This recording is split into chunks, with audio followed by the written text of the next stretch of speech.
नमस्कार साथियों, मैं आकाश भारती आपके अपनी YouTube channel Eklavya coaching class में आप सबका स्वागत है। पूस की रात, मुंशी प्रेमचंद। हल्कू ने घर आकर अपनी पत्नी मुन्नी से कहा, घर में जो रुपए रखे हैं उसे ले आओ। सहना आया है, उसे दे देता हूँ ताकि उससे पीछा छूटे। बरामदे में झाड़ू लगा रही मुन्नी ने पलटकर गुस्से से हल्कू को देखा और बोली, 4 रुपए ही तो बचे हैं घर में, अब वो भी सहना को दे दोगे तो माघ पूस की कड़कड़ाती ठंड कैसे कटेगी। सहना से कह दो कि अभी पैसे नहीं है, फसल कटने पर दे देंगे। हल्कू ने एक घड़ी सोच में पड़ गया कि मुन्नी की बात भी सही है, कंबल के बिना ठंड काटना मुश्किल हो जाएगा। लेकिन हल्कू ने उस अड़ियल सहना को जानता था, वो पैसे लिए जाएगा नहीं।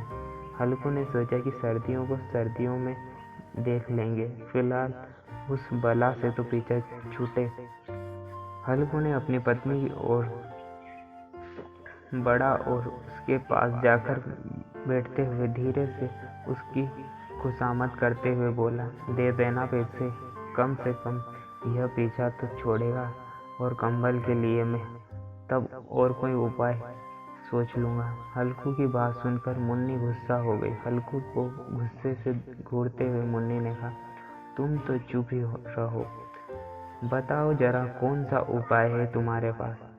ऐसे ही कोई तुम्हें खैरात में कंबल तो देगा नहीं। न जाने कौन सा कर्ज है जो कभी चूकता ही नहीं है। तुम ना खेती करना छोड़ दो, क्या फ़ायदा खेती का जब फसल होते ही पूरी कमाई कर्ज चुकाने में चली जाए। तुम्हें जो सही लगता है तुम करो, लेकिन मैं तो एक पैसा नहीं दूंगी। मुन्नी को गुस्से से लाल होता देख हल्कू उदास हो गया और धीमे से बोला, तो क्या मैं उसकी गाली खाऊं। उसकी बात सुनकर मुन्नी का मन पिसीज हो गया। आवाज में थोड़ी नरमी लाते हुए वो बोली, ऐसे कैसे वो गाली देगा, क्या उसका राज चलता है यहाँ। मुन्नी जानती थी कि हल्कू की बात में कड़वी सच्चाई है, इसलिए वह उठी और चुपचाप कमरे से रुपए निकाल कर ले आई और हल्कू को थमाते हुए बोली, मैं फिर से कह रही हूँ, तुम यह खेती बाड़ी छोड़ दो। मजदूरी करोगे तो कम से कम किसी की सुननी तो नहीं पड़ेगी और 2 वक्त का खाना तो नसीब होगा।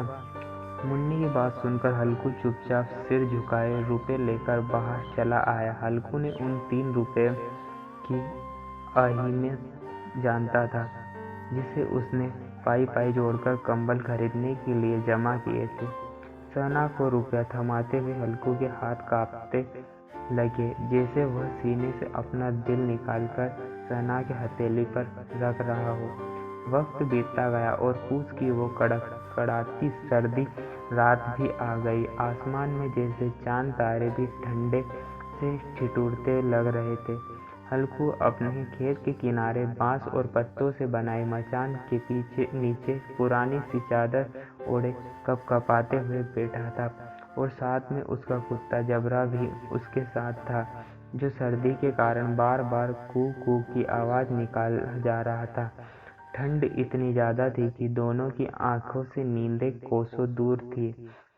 सर्दी से खुद को बचाने के लिए हल्कू ने अपनी गर्दन को घुटनों से सटाते हुए अपने कुत्ते की ओर देखते हुए कहा, जब पता था तो यहाँ इतनी ज्यादा ठंड है तो ये क्यों यहाँ पर आया मेरे पीछे पीछे। घर में तो होता तो कम से कम 4 दीवार में इतनी ठंड तो नहीं लगती। अब पड़े रहो ठंड में यहाँ। अब जबरा शांत हो गया। शायद उसे पता चल गया था कि उसकी मालिक को कू कू की आवाज से नींद नहीं आ रही है। इसके बाद हल्कू ने गर्दन को घुटनों पर सटाते हुए, सब किस्मत की बात है, हम यहाँ ठिठुरते हुए रात काट रहे हैं और वो पैसे वाले बिना किसी कुछ किए मजे लूट रहे हैं। इसके बाद हल्कू ने चिलम भरी और ठिठुरते हुए उसे पीने लगा। हल्कू ने अपने कुत्ते जबरे को देखा और कहने लगा, आज यह रात किसी तरह काट ले, कल मैं तेरे लिए यहाँ पर पुआल बिछा दूंगा, तब ज्यादा ठंड ना लगेगी। हल्कू ने वहीं जमीन पर लेटा और सोचा कि कुछ देर के लिए आँख मूंद कर सो लेता हूँ। लेकिन जैसे ही उसने आंखें बंद की, ठंडी की चुभन जैसे पूरे शरीर में सुइयां चुभने लगी। कुछ देर करवट बदलने के बाद हल्कू ने पूस की रात को कोसते हुए उठकर बैठ गया। जब सब कुछ करने के बाद भी ठंड जाने का नाम नहीं ले रही थी, तो हल्कू ने पास बैठे कुत्ते को उठाया और उसे गोद में लेकर लेट गया। ठंड से बचने के लिए जबरे के शरीर से आ रही दुर्गंध को भी हल्कू ने नज़रअंदाज कर दिया। जबरे को भी गर्माहट मिल रही थी और उसने भी आंखें मूंद ली थी और सोने की कोशिश कर रहा था कि तभी जबरे को कोई आहट सुनाई दी और वह एकदम सावधान की मुद्रा में खड़ा हो गया। जब अचानक मचान से बाहर निकला और इधर उधर दौड़ते हुए जोर जोर से भौंकने लगा। कुछ देर यहाँ भौंकने के बाद जबरा दोबारा हल्कू से सटकर बैठ गया। ऐसे ही करता रात भर 1 घंटा बीत गया और ठंड कम होने का नाम ही नहीं ले रही थी। हल्कू उठकर बैठ गया। वो दोनों हाथों से टांगों को कसकर पकड़ते हुए घुटनों पर सिर टिकाए बैठा था। ठंड से हल्कू को लगा कि जैसे उसका खून जम गया हो और वह बेबसी से बस सुबह होने का इंतजार करने लगा। हल्कू के खेत के सामने ही आम का एक बड़ा सा बगीचा था, जिसे देखकर वह सोचने लगा कि पतझड़ शुरू हो चुकी है और ज़रूर इन पेड़ों से पत्तियां झड़ी होगी, तो क्यों ना इसके सूखे पत्ते लाकर देर तक आग सेक लूं। हल्कू ने सोचा कि वह पत्तियां उठाने तो चला जाए, पर कहीं रात के अंधेरे में उस पर कोई जानवर हमला न कर दे और उसे ऐसे देखकर कोई भूत न समझ ले।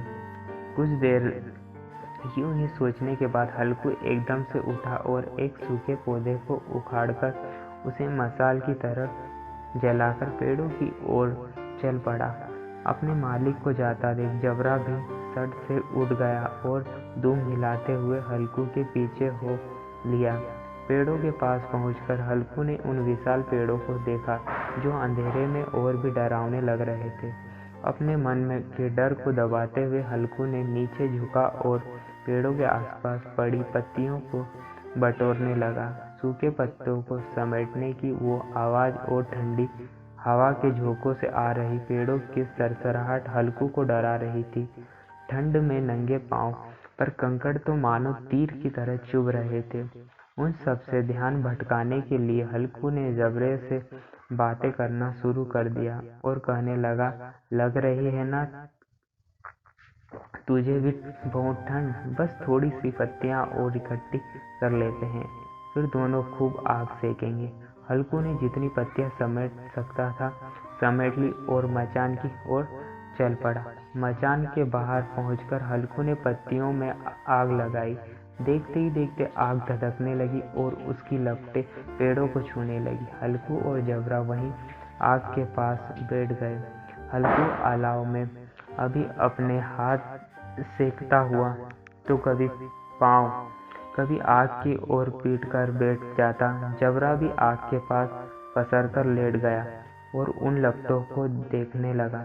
हल्कू जबरे की ओर देखकर कहने लगा, कहा था ना मैंने, अलाव जलाते ही ठंड नहीं लगेगी, अब सेक ले जी भर के। कुछ समय बाद वो आग की लपटें जैसे कहीं गुम हो गई और पत्तियों का ढेर सिमटकर राख में बदल गया।